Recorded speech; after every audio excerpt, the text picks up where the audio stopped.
صحبه صلى الله وسلم عليه. الرحمن الرحيم. الحمد لله رب العالمين، والصلاة والسلام على أشرف الأنبياء والمرسلين وعلى آله وصحبه أجمعين. خير ما أحييكم به تحية الإسلام، وتحية الإسلام السلام. السلام عليكم ورحمة الله وبركاته. ومرحبا بوصية رسول الله صلى الله عليه وآله وصحبه وبارك وسلم.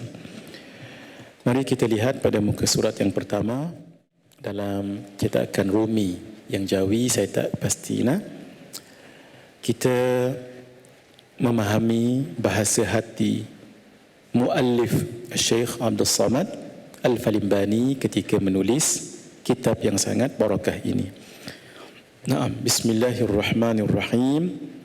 Ku mulai kitab ini dengan nama Allah yang maha murah, maksud yang maha pemurah, lagi mengasihani akan hambanya.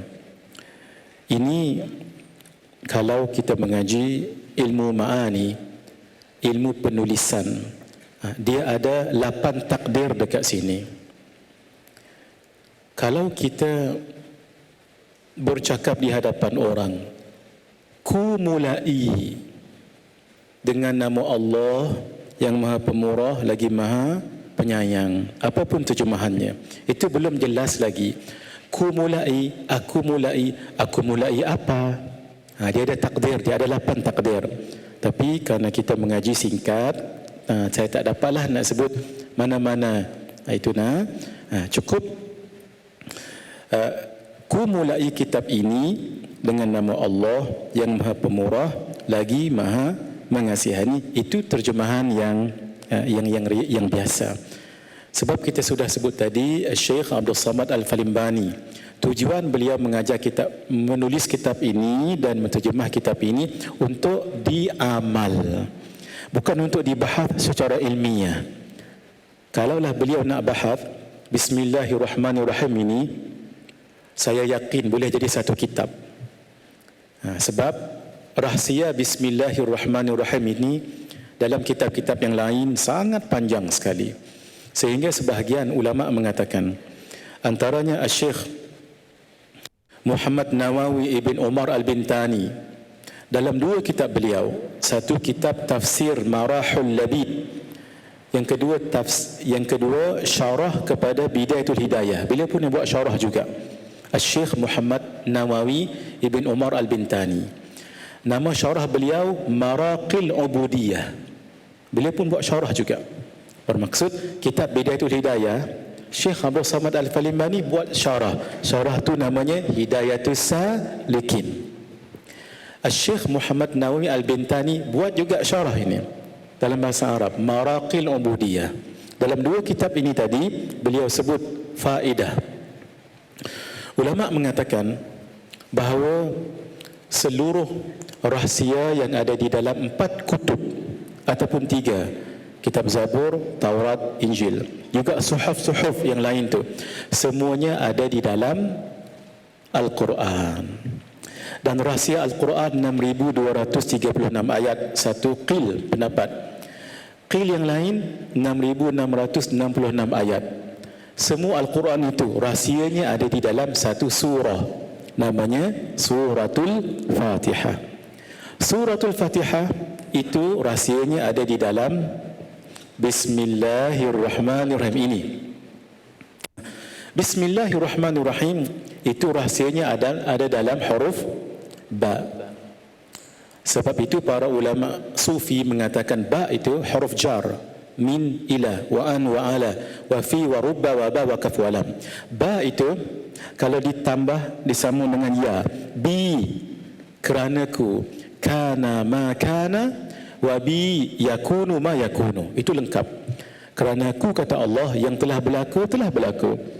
Keranaku yang akan berlaku. Semuanya dalam takdir Allah dengan sifat iradah, ta'alluq, tanjizi, qadim. Itu semuanya. Sebahagian yang lain mengatakan rahsia ba itu ada dalam titik dia. Titik. Sebab segala sesuatu bermula daripada titik. Tidak namakan Al-Quran melainkan ada surah 114. Tidak dinamakan surah kalau tidak ada ayat. Tidak dinamakan ayat kalau tidak ada perkataan-perkataan yang ada dalam ayat itu. Tidak mungkin dikatakan itu satu perkataan kalau tidak ada huruf. Huruf itu bermula dengan huruf alif. Daripada ya, tolak lagi, jim bermula, jim itu takkan ada kalau tidak ada ta. Tha. Tak ada tha tidak akan ada kalau tidak ada ta. Ini faedah ni yang saya cakap ni faedah. Faedah maksudnya mungkin jarang kita dengar. Tapi kadang-kadang perlu juga kita cerita untuk tunjuk Allah bagi ilham kepada para alim ulama, bukan setakat ilmu atas ya, ilmu bawah pun. Supaya bila kita dengar tu ajib, ni para alim ulama yang bersih hatinya, Allah bagi sampai faedah, jarang kita dengar. Bermakna kita jangan merasa diri kita hebat, sebab ilmu-ilmu yang kecil sebegini pun kita tak dapat. Alim ulama yang saya cerita ini baru sedikit.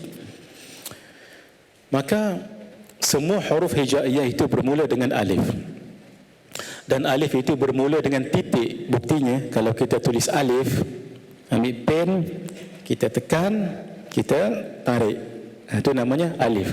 Kalau kita tekan, niat nak tulis alif tu, tak jadi tulis alif, angkat balik, jadi apa tu? Jadi titik. Itu antara rahsianya.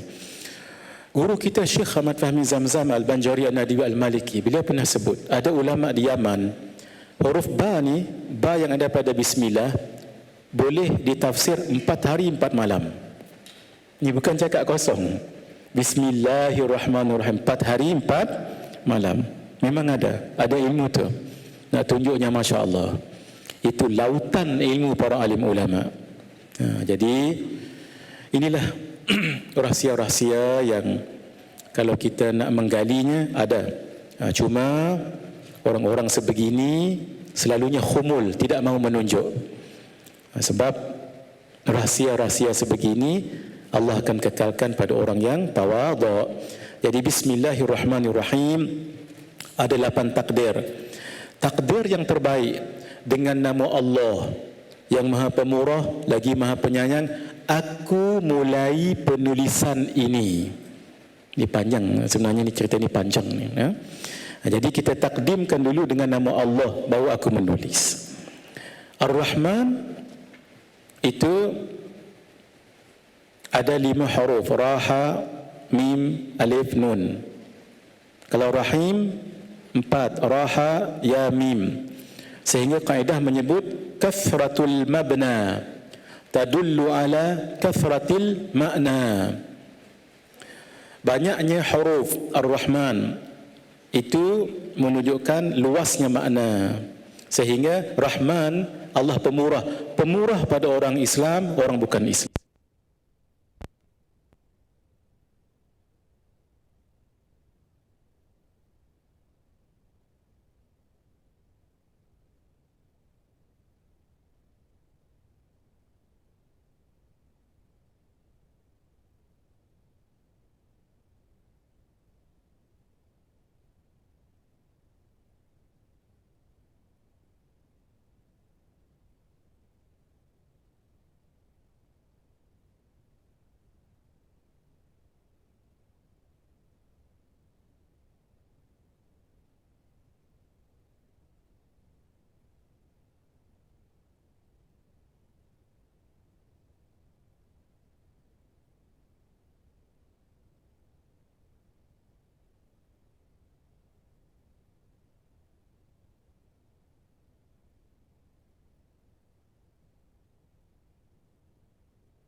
ilmu bumi namanya, ilmu hikmah. Tidak akan didapati melainkan orang yang bertalaqi dan orang yang jernih jiwanya, sangka baik dengan ulama. Naam.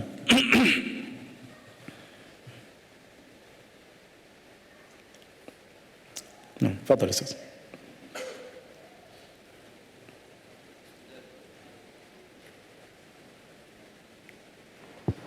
Bismillahirrahmanirrahim.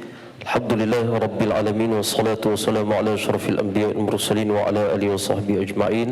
Qala al-muallif khair. Fadhal. قال المؤلف رحمه الله تعالى ونفعنا وإياكم بعلومه في الدارين آمين. Muallif dibaca dengan muallif, jangan muallaf. Kalau muallaf ada dua, satu orang yang dilembutkan hatinya, yang kedua ni orang yang dilembutkan hati. Ni kita cerita ni bukan orang yang lembut hati ni, orang yang mentaklif, yang mengarang kitab. Muqaddimah muallif.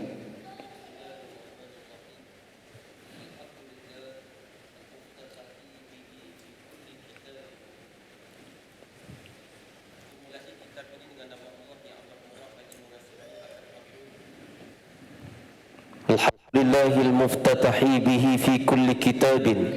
Segala puji tertentu bagi Allah yang dituntut memulai dengan dia pada tiap-tiap kitab. Alhamdulillah itu alif lam itu kalau kita nak syarahkan panjang juga. Sebab ada alif lam al-istighraq yang tenggelam. Kenapa tenggelam? Sebab puji itu ada empat. Puji qadim kepada qadim, Allah memuji dirinya.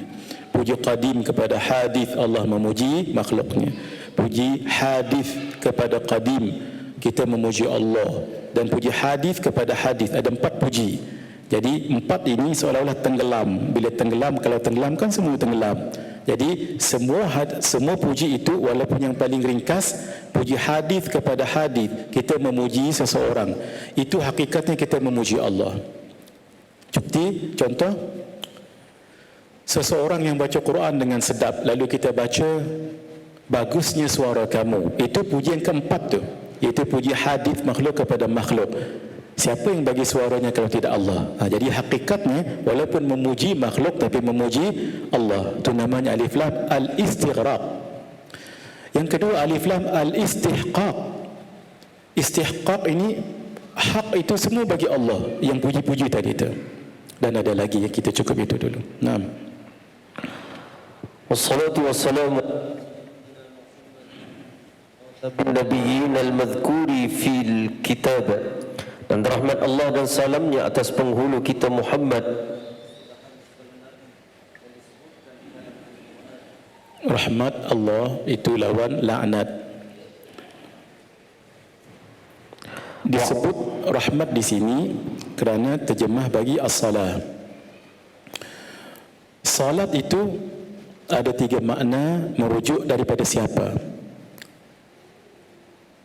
Syekh Al-Munawi menyebutkan dalam Faidul Qadir, juga Al-Imam At-Tirmidzi menyebut as-salah. Salat itu kalau datang daripada Allah maksudnya rahmat. Salat kalau datang daripada malaikat itu mohon keampunan kepada Nabi, tapi bukan dosa sebab Nabi maksum. Mungkin khilaf begitu. Barulah solat kita kepada Nabi. Itu namanya menyanjung, meninggikan. Sebab itu innallaha wa malaikatahu yusalluna 'alan nabi. Allah bersalawat, Allah bagi rahmat. Sebab itu pengarang kitab ini Syekh Abdul Samad Al-Falimbani terjemah merahmati. Walhal mana pergi rahmat itu? Itu adalah makna bagi salat. Yang tiga makna itu mengikut dari mana yang bersalawat itu. 6. Taswid Sayyidina, penghulu kita, itu sunat. Syekh Al-Malibari dan yang lain-lain mengatakan sunat kita taswid. Sebab itu dalam salat, dalam tahiyat, sunat kita taswid. Allahumma salli ala Sayyidina Muhammad wa ala ali Sayyidina Muhammad kama sallaita ala Sayyidina Ibrahim. Itu boleh. Tapi kalau tak baca pun tidak mengapa. Sebab Nabi tak sebut Sayyidina. Tapi bukan bermakna Nabi tak sebut, kita tak sebut. Itu sebagai tanda adab. Nabi tidak sebut sebab baginda sayyidul mutawadhiin, ketua orang yang tawadhu. Tetapi di ketika lain Nabi mengatakan ana sayyidu waladi Adam wala fakhar. Aku sayyid, ketua Bani Adam manusia wala fakhar. Jadi ulama mengatakan tidak salah bertaswid. Taswid maksudnya sebut sayyidina sebelum sebut nama Nabi. Cumanya sayyidina ka, sayyiduna ka, sayyidana ka, semua boleh. Semua boleh. Kalau kita ada takdir, tapi kalau ada bahasa Arabnya ala sayyidina. Sayyiduna, sayyidana. Boleh, duduk boleh. Tapi kena tengok dekat mana letak dalam susunan Arabnya itu, boleh di Arab tu macam mana. Kalau tak ada apa, macam kita sebut sabilal muhtadin. Hayya naqra sabilal muhtadin. Ana raja'tu ila sabilil muhtadin. Hadha kitab sabilul muhtadin. Itu boleh baca dengan 3 wajah. Kalau tidak ada sesuatu di hadapannya itu. Naam. Wa ala alihi wa ashabihi al-hadina lis-shawab, dan ke atas keluarganya dan sahabatnya yang menunjuk akan kita bagi agama yang sebenar-benarnya. Ini sahabat ni masya-Allah bagi satu usaha yang sangat murni sekali. Sebab daripada sahabatlah kita dapat ajaran daripada baginda Rasulullah sallallahu alaihi wasallam, dan para sahabat ini mengajar kita arti yakin. Sehingga ulama mengatakan mulianya sahabat itu kenapa? Kerana suhbah, sebab suhbatun Nabi. Mulianya orang Ansar kenapa? Sebab nusrah, pertolongan.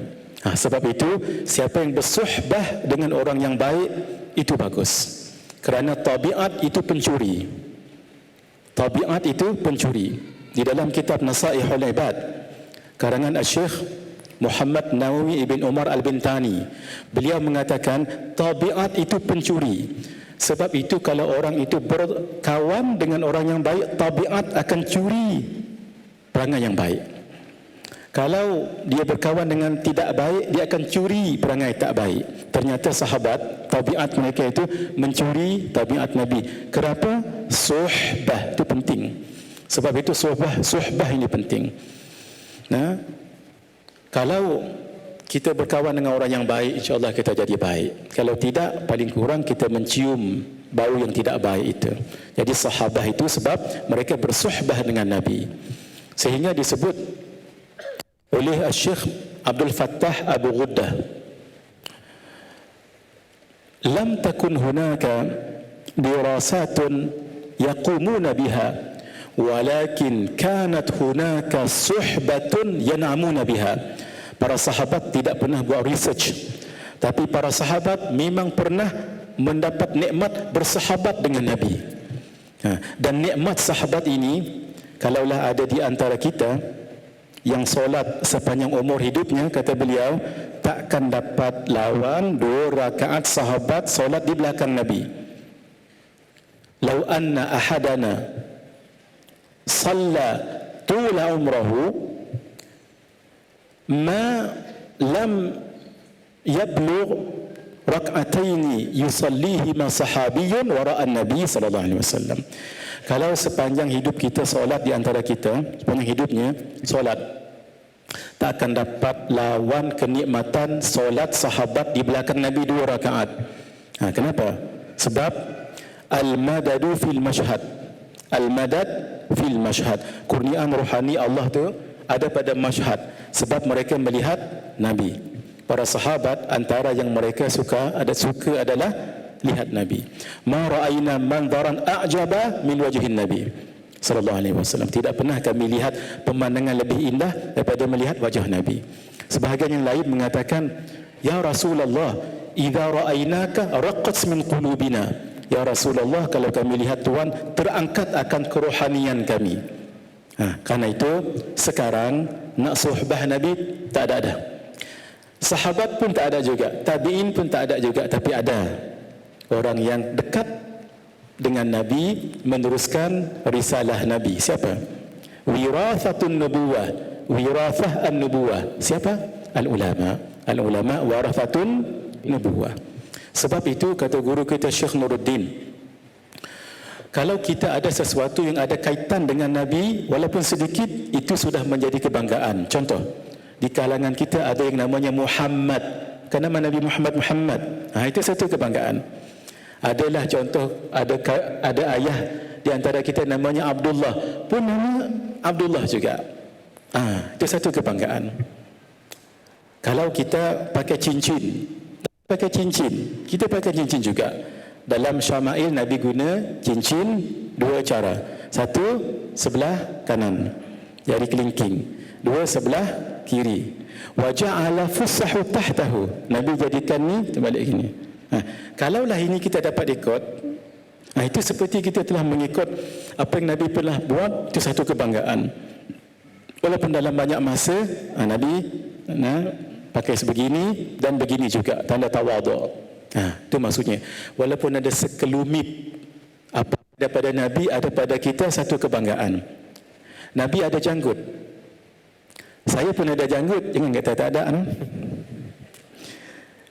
Cuma jiwa ini keturunan hamba tak ada janggut. Sebenarnya tak ada janggut.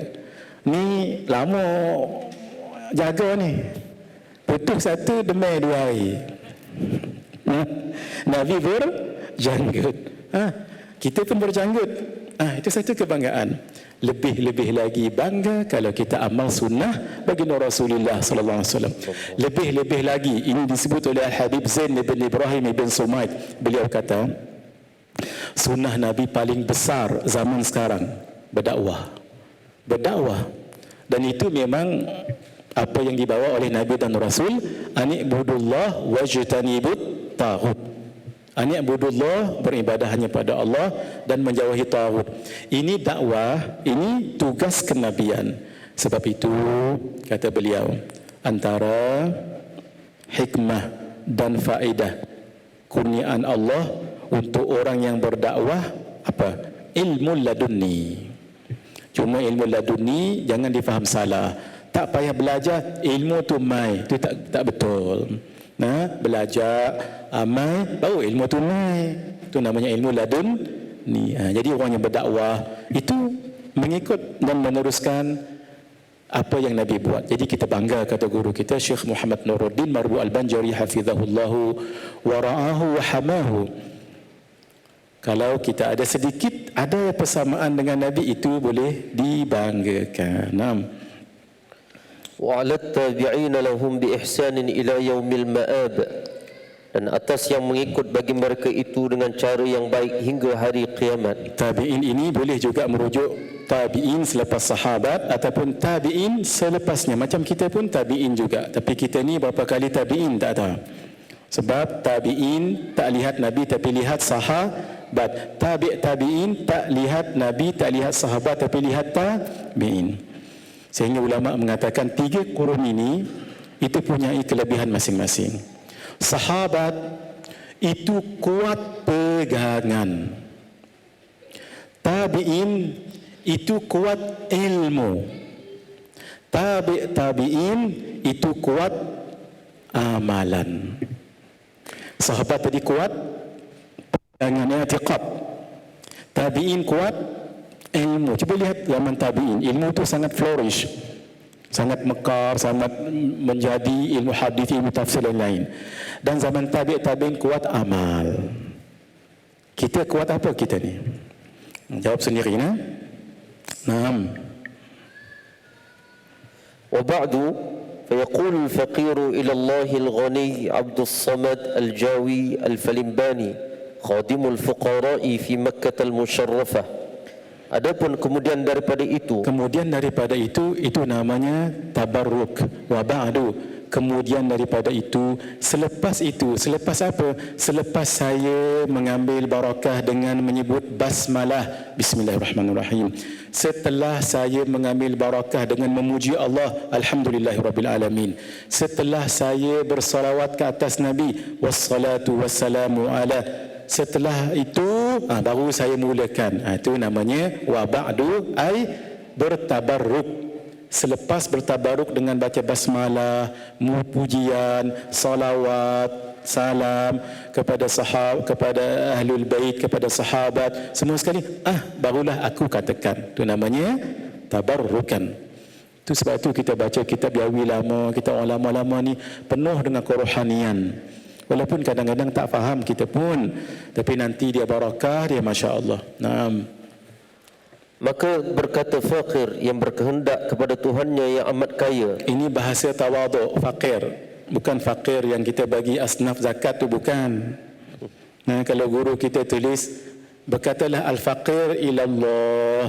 Balik-balik mengajak penuh berai kat depan. Sebab fakir itu adalah asnaf zakat. Nah, itu fakir. Apa beza fakir dengan miskin?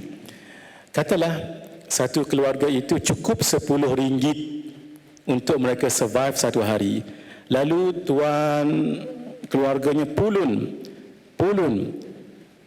dan tak dapat pun 5 ringgit, tak lepas 5 ringgit, itu namanya fakir. Kalau miskin, dia pulun buat sungguh-sungguh, dapatlah 10 tapi tak lepas setengah, itu namanya miskin. Jadi fakir lebih memalukan daripada miskin. Qiyas tak semestinya 10, mungkin 50 ke, mungkin berapa, qiyaskan. Iaitu Abdul Samad Al-Jawi Al-Falimbani. Al-Jawi, orang yang duduk di tanah Melayu. Sekali lagi, bukan orang Jawa. Al-Falimbani, itu orang Palembang. Khadam segala fakir di dalam negeri Mekah Al-Musharrafah. Ini bahasa tawaduk ni. Khadam, walhal beliau tu masya-Allah. Tapi khadam kepada talabatul alam. Guru kita Syekh Nuruddin sebut, man khadam khudim. Siapa yang menghadamkan dirinya pada gurunya, satu hari dia akan dikhadamkan oleh orang lain. Kenapa? Sebab itu memang begitulah hukumnya. Sebab itu para alim ulama dahulu sangat menjaga ini, dan Allah balas ketika mereka menjadi ulama kemudiannya. Naam. Ghafarallahu lahu wa liwalidayhi wa lilmuslimina maghfiratan wa rahmah. Mudah-mudahan Allah mengampuninya dan bagi ibu bapanya segala muslimin akan beberapa ampunnya dan rahmatnya. Kita sebut amin. Amin. Ini namanya jumlah doaiyah, khabariyah, lafzan, insya'iyah, ma'nan. Bila Al-Fadhil Ustaz Basri baca ghafarallahu, itu kalau diterjemah satu-satu, ghafarallahu, Allah telah mengampuninya. Tetapi kenapa Syekh Abdul Samad terjemah dengan mudah-mudahan? Kenapa? Sebab ini namanya jumlah doaiyah, ayat doa, khabariyah lafzan. Dari segi lafaz satu-satu dia mengkhabarkan, tapi sebenarnya insya'iyah maknan. Dari segi makna itu adalah mohon doa. Sama juga sallallahu alaihi wa alihi wa sahbihi wa baraka wa sallam, ataupun pendek sallallahu alaihi, terjemahnya Allah telah bersalawat ke atasnya. Tetapi kalau seni menterjemah, jangan terjemah macam tu.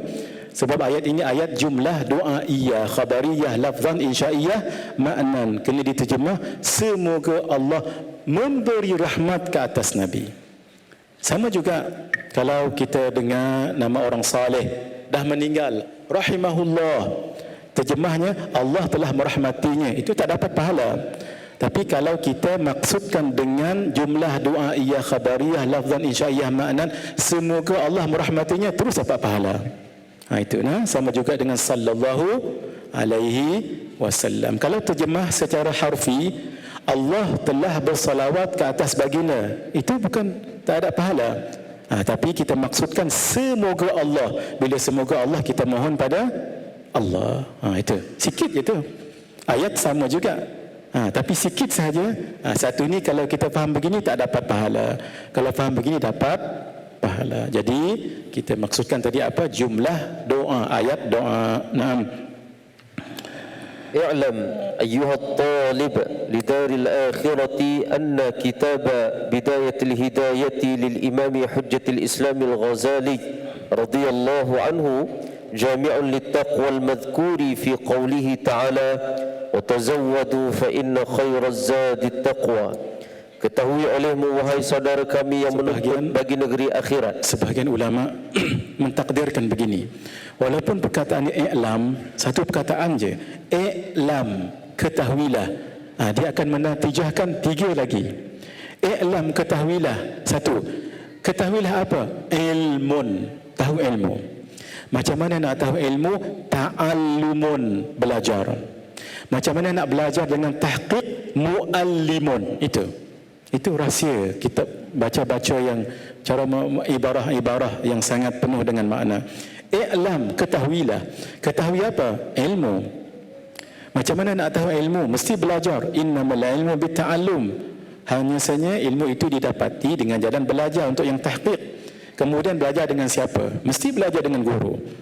Kalau internet, WhatsApp, buku, silakan. Itu untuk menolong saja. Tapi jangan kita i'timad semata-mata, tidak. Takut nanti betul syarahan orang dalam internet tu, tapi takut kita faham. Terutama sekali ilmu akidah. Sehingga ulama kata haram mengajar akidah kalau kita sendiri pun tak jelas tentang akidah. Sehingga berbicara tentang Allah, tapi sebenarnya berbicara tentang makhluk. Sebab itu kena jaga. Ilmu tauhid sifat 20 mesti kemah elok. Untuk beza khaliq dengan makhluk, sehingga kalau pengajian sifat 20 sedetail-detailnya kenal makhluk dahulu baru kenal Allah. Kalau tidak, memahami nas-nas mutasyabihat di dalam Quran hadis, Allah ada tangan, Allah di arash, Allah di langit, itu bahaya sekali. Nah, sebab dia ada caranya. Adapun Quran hadis itu jangan diubah. Sebab itu qat'iyyus thubut. Sumbernya itu tetap, tetapi jaga. Ada pemahamannya dhanniyud dilalah. Qat'iyyus thubut, sumbernya itu tak boleh dipertikaikan, tapi cara pemahamannya qat'iyyud dilalah ke dhanniyud dilalah. Kalau qat'iyyud dilalah, dalil itu difahami satu makna sahaja. Kalau dhanniyu dilal, dhan mungkin maknanya berbeza. Sehingga kalau salah takut kita mengatakan Allah seperti makhluk atau hampir-hampir seperti makhluk atau seperti betul makhluk. Dia ada syabih, ada nadhir, ada mithal. Ada 3 tu. Itu dikaji dalam sifat 20. Tuan-tuan mengaji elok-elok sifat 20 untuk membezakan khaliq dengan makhluk. Sebab bila berdepan dengan nas-nas mutasyabihat, ada 3 kita kena faham. 1, an-nas, nas itu. Yang kedua, fahmun nas, macam mana nak faham nas. Yang ketiga, tatbiqun nas. Ini tak boleh dipelajari waktu sejam 2 ni. Dia kena dengan tenang-tenang sekali. Ini kan dah nak habis pukul 1 ni, baru muqaddimah. Saya berusaha untuk laju, tapi tak apa nak boleh laju saya ni. Kulihal kita tawakkal ala Allah. Kitab Bidayatul Hidayah tulisan Imam Hujjatul Islam Al-Ghazali rahimahullahu taala itu kita sebut tadi apa? Jumlah doa iyah, khabariyah, lafzan, insya'iyah, maknan. Itulah dia rahimahullahu taala. Ta'ala. Itu yang payah tu. Dia ada je syarah ini. Bila nak habis? Kenapa Allahu Ta'ala, Allahu Azza wa Jalla, Allahu Jalla wa Ula, Allahu Tabaraka wa Ta'ala? Kenapa? Ini bukan sebarang. Ini untuk kita kejapkan dalam i'tiqad kita Allah tak seperti makhluk.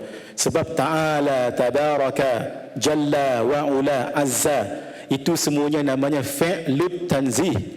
Fi'il yang mentanzihkan Allah daripada makhluk.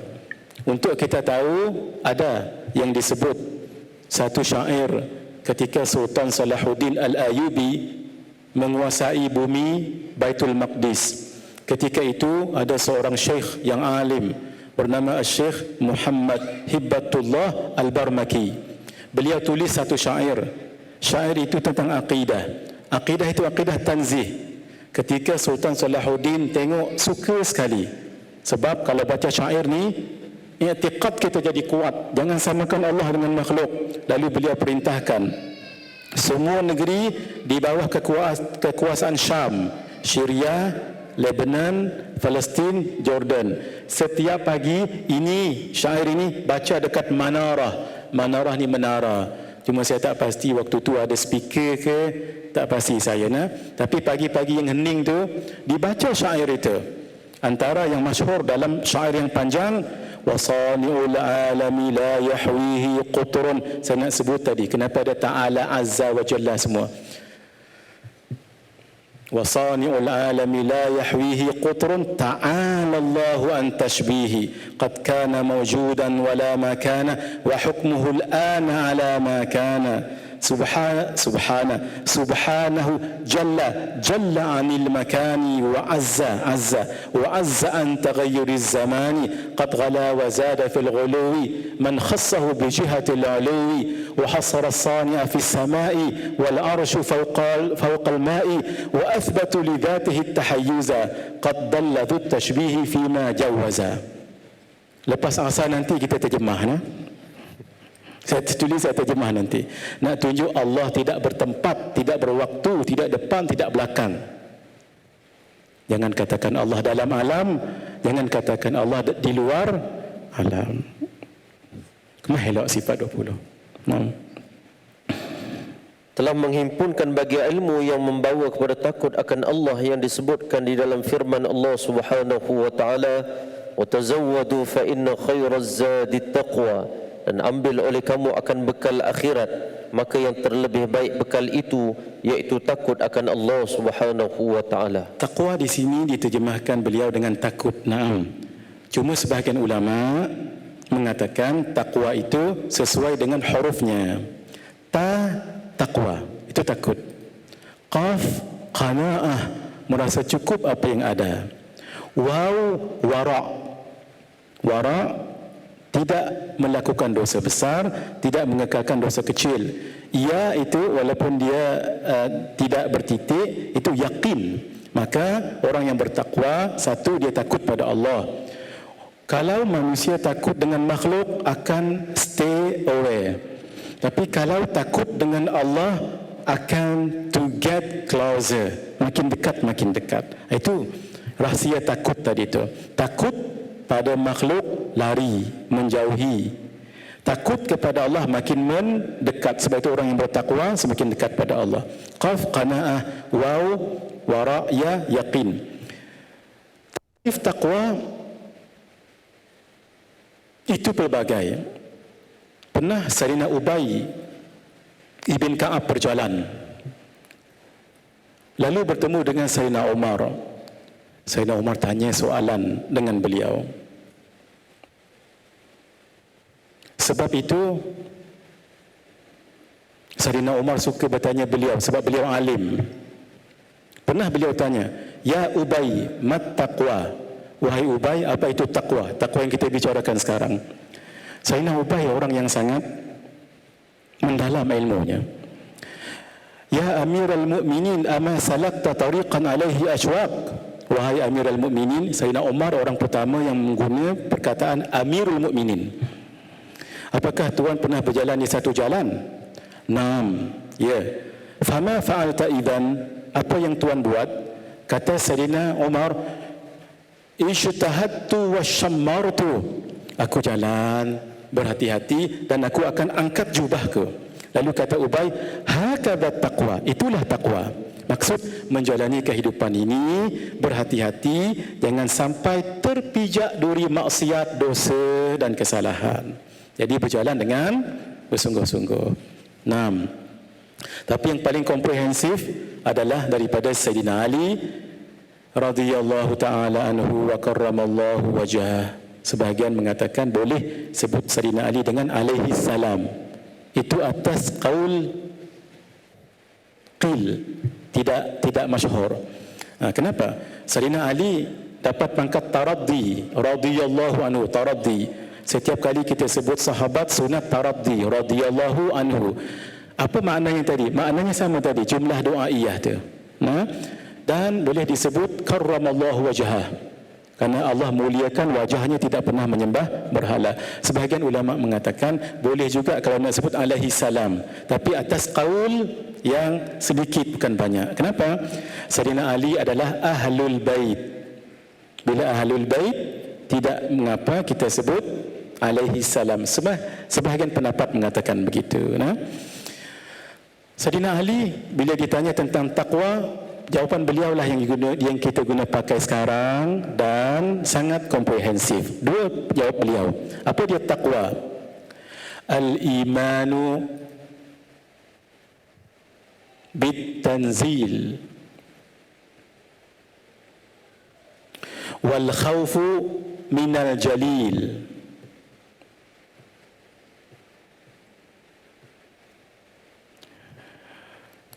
Beliau mengatakan al-khawfu minal jalil wal imanu bit-tanzil wal isti'dad liyaumir rahil, iaitu takut dengan Allah yang Maha Kuasa, al-khawfu minal jalil, wal iman ataupun wal amalu bit-tanzil, beramal dengan apa yang diturunkan Al-Quran, wal isti'dad liyaumir rahil, bersedia dengan hari yang akan kita tinggalkan dunia ini.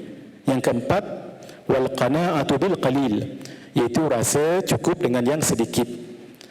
Pendapat beliau yang lain itu lebih komprehensif. Taqwa itu al-imtithalu bi awamirihi wal ijtinabu bi nawahihi, buat apa yang disuruh, tinggalkan apa yang dilarang. Itulah nama taqwa, dan banyak lagi definisi ulama. 6.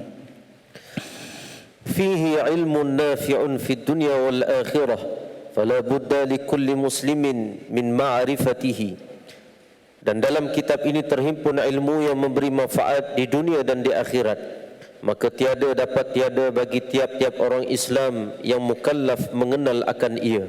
Ilmu yang bermanfaat, kata Imam Al-Ghazali, wal ilmu nafi' huwa ma, kita tengok dulu boleh? Yang Al-Fadhil Ustaz Basri baca ilmu nafi' tu, dia ada 7 cirinya.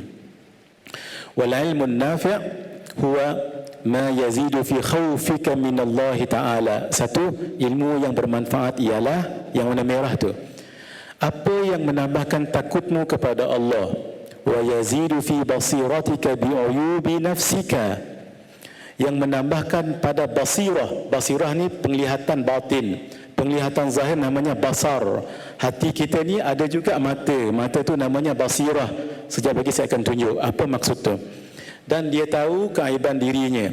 Wa yazidu fi ma'rifatika bi ibadati rabbika, menambahkan pada ma'rifahmu untuk beribadah kepada Rabbmu. Wa yuqallilu min raghabatika fid dunya, mengurangkan kesukaanmu kepada dunia. Wa yazidu fi raghabatika fil akhirah, menambahkan keinginanmu pada akhirat. Dia beramal pada akhirat. Wa yaftahu basirataka bi afati a'malika hatta tahtariza minha, membuka basirahmu. 2 kali dah diulang basirah ni. Saya akan tunjuk apa itu maksud basirah. Terhadap yang merosakkan amalanmu sehingga kamu menjaga diri daripadanya. Wa yang terakhir, wa yutli'uka ala makaidis syaitan wa ururihi, memperlihatkan kepadamu hilah syaitan dan tipu dayanya. Syaitan maksudnya yang buruk, yang jahat. Oleh kerana itu ada 2. Iblis, jin, bukan iblis, jin ada syaitan, manusia juga ada syaitan. Bermakna iblis, jin ada yang baik, memang ada jin Islam. Manusia ada yang baik, itulah lumrahnya. Jadi syaitan itu perangai tak elok. Mungkin jin, mungkin manusia. Kalau ada 7 ini, inilah namanya ilmu yang bermanfaat. Siapa pun berbicara, TV, televisyen, kitab, kalau ada 7 ini, simpan elok-elok. Itu yang saya buat macam ni, senang tuan-tuan tahu. Boleh, nanti kita akan jumpa dalam kitab ni. Tapi sengaja saya awalkan buat rumusan. Di mana-mana tuan-tuan mengaji, apa saluran sekalipun, kalau ada 7 ni, pegang elok-elok orang tu. Kalau tak ada 7 ini, jaga-jaga. mengaji, koi tak mau beramai, jaga. Patut-patut makin kuat mengaji, makin kuat amal. Ini Nabi tak buat, ini Nabi tak buat. Masya Allah, tabarakallah. Kalau benda itu kecil sangat itu. Benda itu sudah ulama bahas dulu lagi dengan konsep at-tarku. At-tarku la yantaj hukman, la yaqtadi man'an wala ijaba. Itu panjang cerita. Karena itu kita buat rumusan 7 ini tadi, maka kesimpulannya 1, menambahkan takut kepada Allah. Tafadhal Ustaz Basri, kita baca sedikit. Ini 7 ciri ilmu yang bermanfaat. Yang pertama, menambahkan takut kepada Allah. Kenapa takut tu bagus? Bila kita takut, maka kita makin dekat. Itu maksudnya. Yang kedua, menambahkan basirah, yakni penglihatan batin terhadap keaiban diri sendiri. Itulah tujuan ilmu tasawuf. Guru kita Syekh Fahmi menyebutkan, ilmu tasawuf seperti cahaya. Makin jauh daripada cahaya, kita dah rasa tak ada bayang di belakang kita, lalu kita rasa kita kemah elok. Tapi bila kita belajar dan dekat dengan cahaya ni, kita mulai tengok ada bayang di belakang tu. Kecil kan? Makin dekat, makin besar, makin dekat, makin besar. Ilmu tasawuf menyuluh akan keaiban diri sehingga kita lihat besarnya di belakang tu bayang-bayang. Kita tak sibuk nak memikirkan aiban orang lain, memang keaiban kita sendiri itu lebih banyak. Itu ilmu tasawuf itu. 6. Yang ketiga, menambahkan ma'rifah untuk beribadah kepada Allah. Yang keempat, mengurangkan suka kepada dunia. Yang kelima, menambahkan keinginan raghbah kepada akhirat. Yang keenam, membuka basirah terhadap yang merosakkan amalan lalu menjaga diri daripadanya. Yang ketujuh, mengetahui helah dan tipu daya syaitan. Kalau guru kita Syekh Fahmi sebab cerita tipu daya syaitan ni, beliau pernah sebut begini, syaitan ni bijak. Satu bola getah, berapa ribu orang tak solat. Faham maksud beliau? Tengok orang main bola, kadang-kadang tak solat kita dibuatnya. Ramai yang solat alhamdulillah, tapi berapa ramai yang tak solat kerana tengok bola getah satu tu. Itu bahasa guru kita Syekh Fahmi Zamzam. Satu bola ni berapa ribu orang tak solat. Jadi silalah tengok bola, silakan, tu harus, tapi jangan tinggal solat. Dan syaitan itu mengganggu kita ikut tahap. Orang alim lain, orang biasa lain. Kalau orang biasa akan digoda, jangan buat, sehingga dia tidak buat. Tapi kalau orang alim, buat, tapi rasakan dirimu dalam ramai-ramai orang kota Damansara ni, jangan-jangan saya seorang 12 rakaat setiap malam qiyamul lail. Tengok pandai dia cucuk. Sehingga ada satu kitab namanya Talbisul Iblis. Baca tu kata beliau, supaya kita tahu tipu daya iblis. Masalahnya setelah baca semua tu, mai balik rasa-rasa saya dah tahu semua tipu daya iblis, dah kena lagi sekali. Kerana itu dalam kitab Usul Tahqiq, dalam satu kitab namanya kitab Sifat 20, namanya Usul Tahqiq, yang menulis itu tak disebut siapa nama sebab dia tak nak riak ataupun dia tak nak orang tahu. Di situ lebih kurang ada 7 step iblis mengganggu kita.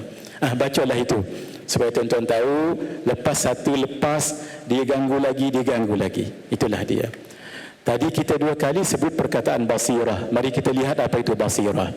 Hati ada lapisannya dan ada matanya. Hati, bukan hati seketul tu, ni hati batin. Mata bagi hati batin tu, itulah namanya basirah. Kalau yang kasar ni namanya basar. Kenapa penting kita tahu basirah ini? Basirah ini dia akan detect mana baik, mana buruk. Ketika orang itu tahu mana baik dan mana buruk, dia sudah mencapai satu tahap namanya hidayah. Tapi kenapa ada orang yang tahu tapi tak buat? Ada satu lagi lapisan hati yang belum hidup. Itu namanya dhamir. Dhamir ini tolong basirah. Wahai basirah, kamu tahu solat itu baik kan? If'al, buat. Kamu tahu mengumpat itu tak elok kan? La taf'al. Itulah kerjanya dhamir. Dhamirnya masih kuat. Ketika orang itu, ketika basirah ni kita sendiri ni sebenarnya. Ketika basirah mengikut apa kata dhamir, lalu kata dhamir, wahai basirah, kamu tahu solat berjamaah itu bagus kan? Kamu buat. Ketika dia buat, orang itu mendapat taufik. Ketika dia tak buat, dia hanya dapat hidayah, tidak taufik. Maka di sini nak tunjuk hidayah ke taufik yang lebih tinggi? Taufik. Orang itu dapat hidayah tapi belum tentu taufik. Walaupun nanti kalau sebut taufik itulah hidayah. Hidayah itulah taufik. Tapi dari segi precisely, hidayah dulu baru taufik. Tapi ikut dah biasa kita sebut hidayah, orang tu tak ada hidayah, sebenarnya dapat hidayah tapi tak dapat taufik. Kenapa taufiknya tak dapat? Sebab dhamirnya lemah. Dhamir tu kena kuat. Ada lapisan lebih dalam namanya fuad. Ma kadzabal fuadu ma ra'a. Fuad tidak membohongi apa yang dia lihat. Sehingga ulama kata inilah hakim. Hakim kepada hati fuad. Contoh, orang itu dia tahu menjadi suami yang baik kena bagi nafkah zahir batin pada isteri dan anak-anak. Lalu kata dhamir, buatlah. Lalu dia pun buat. Maka dia mendapat taufik. Ketika itu juga fuad akan memujinya, tuan seorang suami yang baik. Tapi kalau vice versa, dia tahu kena bagi nafkah anak isteri, fuad kata buatlah, lalu dia tidak buat, dia hanya dapat hidayah, tidak taufik. Ketika itu fuad, hakim hatinya mengatakan Haji bukan seorang yang baik. Ini semua ada dalam diri kita. Sebab itu tak boleh bohong. Sebab itu kita tahu tak kita baik tak baik? Ya, kita tahu. Walaupun di luar orang kata kita baik, kita tahu di sini. Karena itu pelajari ilmu hati ini. Pun begitu, fuad ini walaupun sudah tinggi, tapi ada benda yang dia tidak boleh ungkapkan dan tidak boleh tahu jawapan. Contoh, ketika berlaku tsunami di Aceh, orang Aceh kan baik-baik, bagus-bagus, ramai orang meninggal, pondok-pondok pun, kitab-kitab. Nanti fuad tu tertanya, kenapa ia berlaku dekat Aceh walau tempat yang baik-baik? Ada part yang dia tak boleh nak mengungkapkan. Di sinilah datangnya sir, rahsia. Sir ini ilmu hati ni dalam sekian. Dia akan bagi tahu, wahai fuad, inna Allah kataba maqadir al-khalaiq 50,000 sanah qabla khalqis samawati wal ard. Dalam sahih Muslim disebut Allah telah menulis takdir, mentakdirkan sesuatu pada makhluk 50,000 tahun sebelum berlaku penciptaan langit dan bumi. Allah dah takdirkan dalam takdirnya yang disebut tanjizi qadim. Walaupun belum ada makhluk ketika itu, Allah sudah takdirkan. Berlaku ia tsunami itu tahun bila tak tahu, berapa tahun-tahun yang dulu, itu namanya Allah lakukan dengan sifat qudrah dalam ta'alluq tanjizi hadis. Tapi sudah ditanjiz oleh Allah dengan sifat iradahnya dalam ta'alluq tanjizi qadim untuk sifat iradah. Ini namanya ta'alluq. Tuan-tuan belajar ta'alluq dalam sifat 20. Kita akan lebih tenang apa berlaku sekarang ni, kita tahu. Kena ada di surah masjid, guru saya sebut Syekh Ahmad Ragauddin, Pondok Penanti. Beliau sebut masjid surau, siapa yang bersama kita, mungkin Nadir, mungkin pengurusi masjid ke, ingat sama-sama, ataupun suaminya Nadir, pengurusi masjid AJK. Di setiap masjid mesti ajar 3 ilmu ni. Ilmu tauhid sifat 20, ilmu fiqah, ilmu tasawuf. Kalau tidak, AJK nanti akan ditanya oleh malaikat, kata beliau, cara gurau-gurau. Sebab ni 3 ilmu basic ni.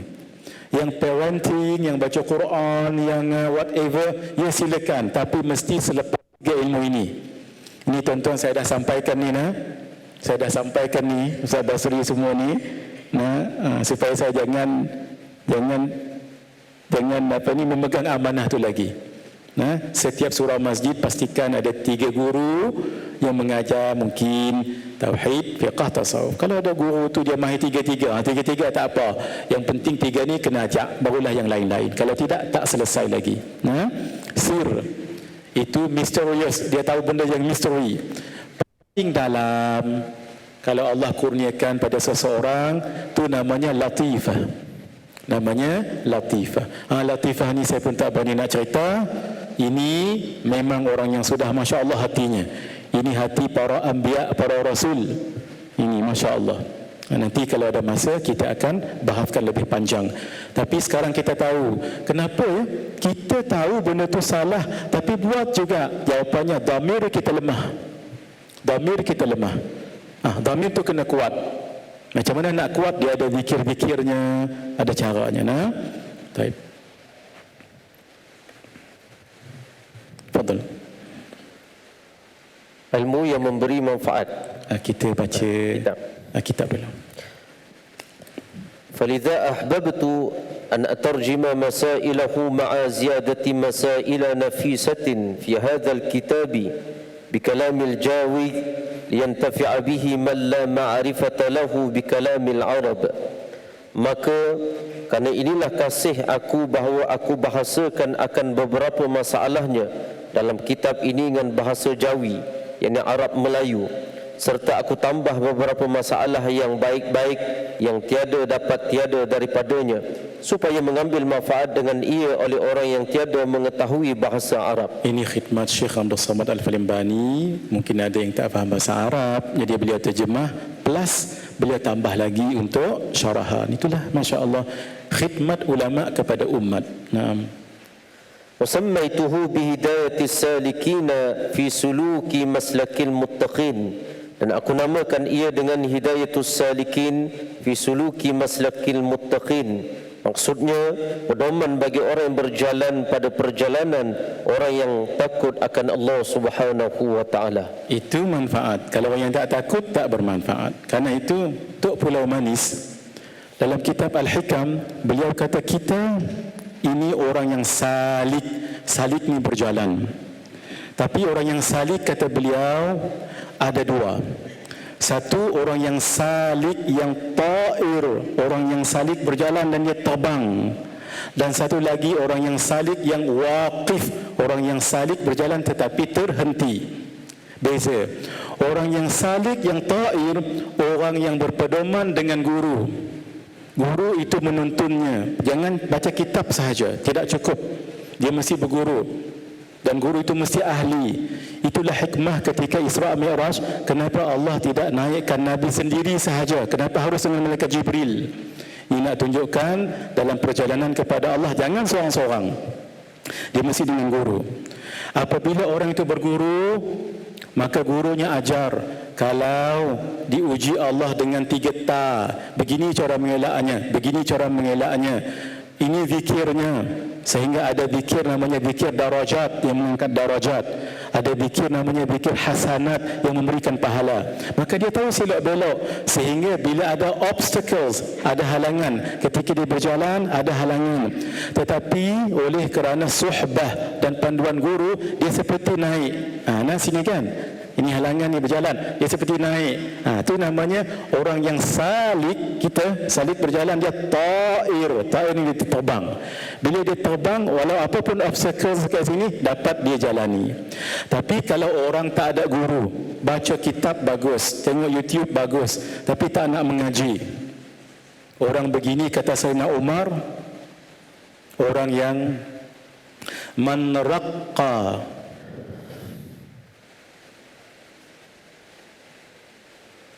sesiapa yang malu, maka nipis ilmunya. Sesiapa yang tak malu, sesiapa yang malu, yang tak malu, maksud yang tak jaga adab dalam majlis ilmu contoh, ataupun dengan ilmu, maka ilmunya. Tapi kalau orang yang menjaga adab, maka akan tebal ilmunya. Saya lupa kata-kata Sayyidina Umar dekat situ. Man raqqa wajhuhu raqqa ilmuhu. Sesiapa yang nipis wajahnya, maka nipis ilmunya. Maksud dua, siapa yang nipis wajahnya tak malu, maka nipislah ilmunya sebab dia tak jaga adab. Dua, man raqqa wajhuhu, siapa nipis mukanya, malu nak belajar, maka raqqa ilmuhu, nipis juga ilmunya. Sebab itu jangan malu belajar. Jangan malu belajar. Nah, walaupun ni saya masya-Allah hormat ni masya-Allah anak murid Syekh Ahmad Fahmi Tuan Guru Syekh Ahmad Fahmi Zamzam pun mengaji juga Ustaz ini. Patut-patut beliau yang baca, saya duduk kat bawah tadi. Tapi nak buat macam mana muka saya kat depan? Sebab itu saya kena baca. Walaupun sepatutnya beliau lah yang baca, sebab beliau banyak berguru dengan beliau. Tuan-tuan janggut dah putih-putih, lebat, Masya Allah. Nah, Tuan Haji pun duduk juga mengaji. Saya yang tak berapa janggut pula mengajar. Patut. Ini nama tawaduk. Man tawadhu'a lillah rafa'ahu Allah. Siapa yang tawaduk kerana Allah, Allah akan angkat maqamnya. Ini kena mengaji. Jadi kerana itu kita sebutkan tadi, orang yang tak berguru dia jadi salik tapi waqif. Ada dua tadi dalam kitab Al-Hikam Tuk Pulau Manis. Orang yang berjalan kepada Allah sama dengan Syekh Abdul Samad sebut. Kita ni berjalan pada Allah, tapi beliau tambah. Orang yang berjalan pada Allah namanya salik. Bila plural jadi salikin. Ada dua. Satu yang ta'ir, yang terbang. Apa maksud terbang? Dia senang nak halangan-halangan tu dihadapi sebab dia terbang. Ada orang yang wakif terhenti kat situ, tak bergerak-gerak. Dia bagus, tapi bila diuji dengan wanita, harta, tahta, berhenti tang tu, tak pergi mana-mana. Jadi orang yang berjalan pada Allah ada dua. Satu ta'ir, terbang. Yang kedua waqif. تفضل. والله أسأل أن ينفع به كما نفع بأصله آمين ولا حول ولا قوة إلا بالله العلي العظيم. Dan aku pohonkan Allah Subhanahu wa taala bahawa ia memberi manfaat seperti ia telah memberi manfaat dengan asalnya. Seperti Allah bagi manfaat kitab hidayah, kitab Bidayatul Hidayah. Jadi Syekh Abdul Samad doa, mudah-mudahan kitab ini pun dapat manfaat juga. Kita sebut amin. Amin. Dan tiada daya pada menjauhkan daripada maksiat dan tiada upaya pada berbuat kebaikan melainkan dengan kudrat Allah Subhanahu wa taala yang maha tinggi lagi maha besar. Sebahagian ulama menafsirkan la haula, maksud tiada daya, wala quwata, tiada kekuatan. Maksud la haula an ma'siyatillah illa bi asmatillah, wala quwata ala ta'atillah illa bi aunillah. Maksud tiada daya untuk tidak berbuat maksiat melainkan protection daripada Allah. Tidak ada kekuatan untuk berbuat taat melainkan dengan pertolongan Allah. Sehingga kalau kita buat taat jangan rasa bangga, sebab siapa yang kuat bagi kekuatan itu? Allah Subhanahu wa taala. Naam. Warattabtuhu ala muqaddimatin wa sab'ati abwabin wa khatimatin. Dan aku aturkan kitab ini atas satu muqaddimah yakni pendahuluan, 7 bab, dan satu khatimah yakni penutup. Kita baca sedikit. Ini muqaddimah dalam menyatakan ilmu yang memberi manfaat dan menyatakan kelebihannya.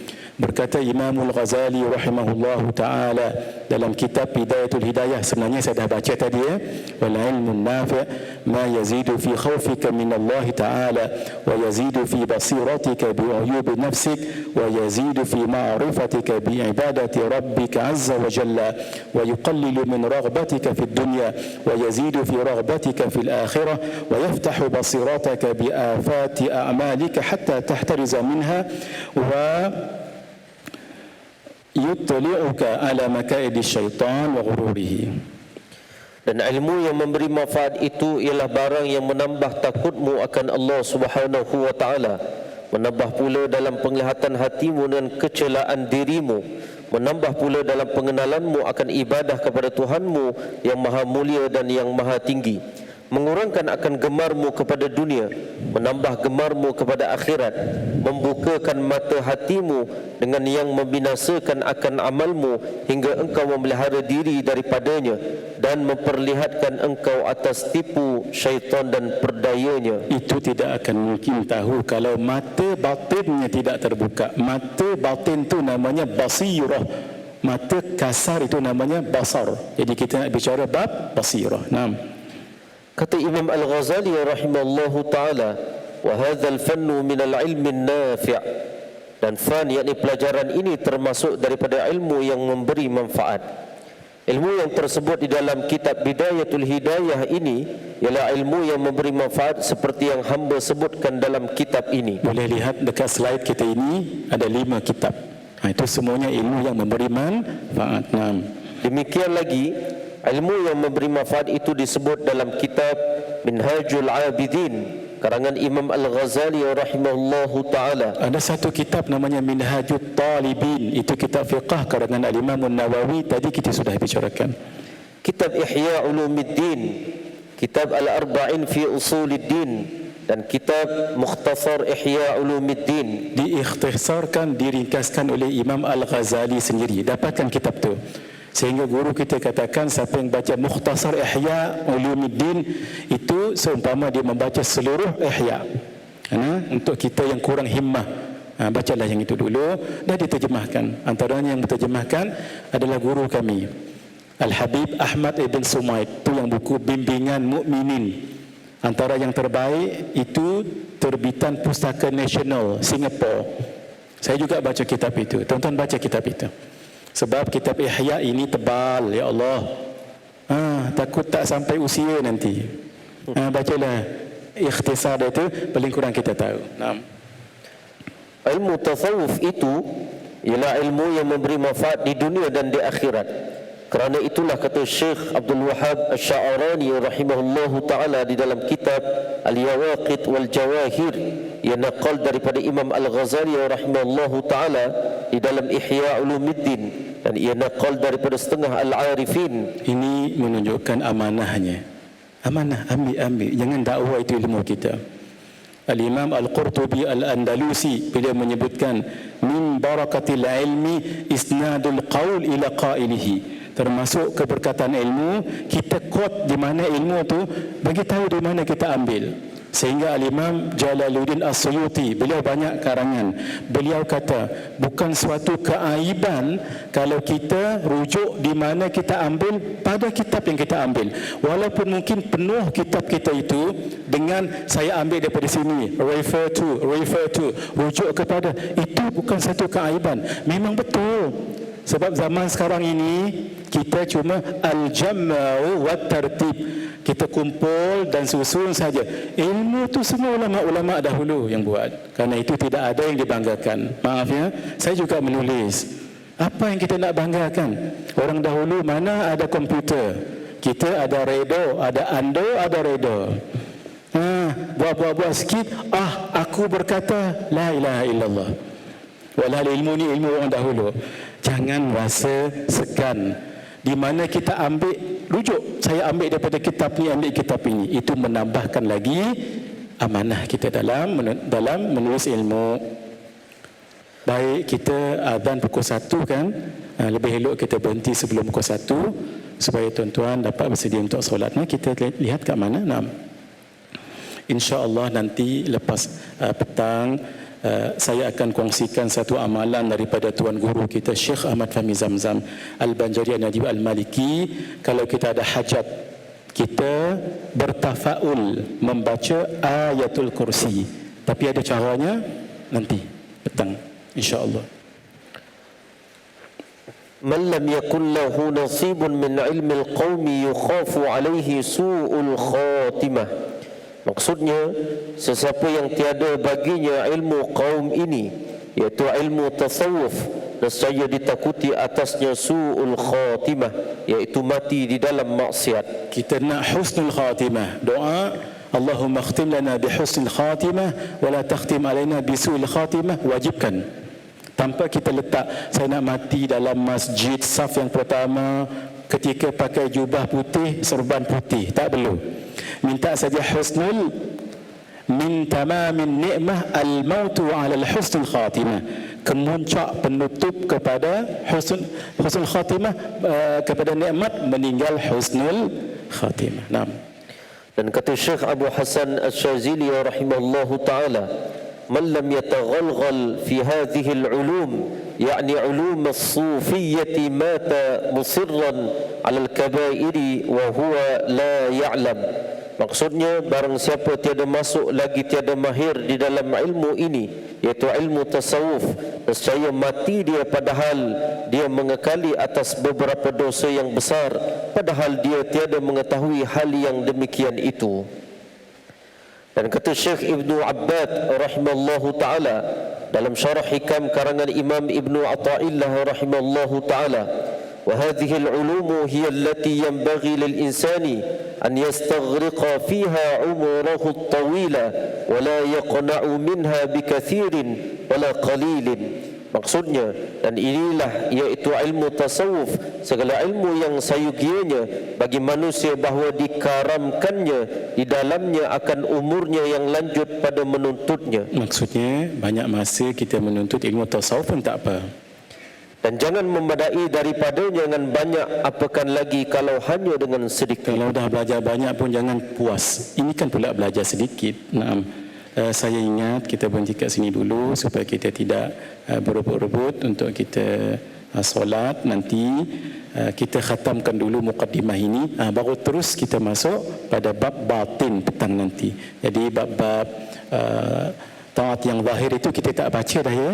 Saya dah rumuskan tadi dengan satu slide nanti. Khair, kita jumpa lagi biiznillah. Hadza wa billahi taufiq wal hidayah. Wassalamualaikum warahmatullahi wabarakatuh. Waalaikumsalam warahmatullahi wabarakatuh.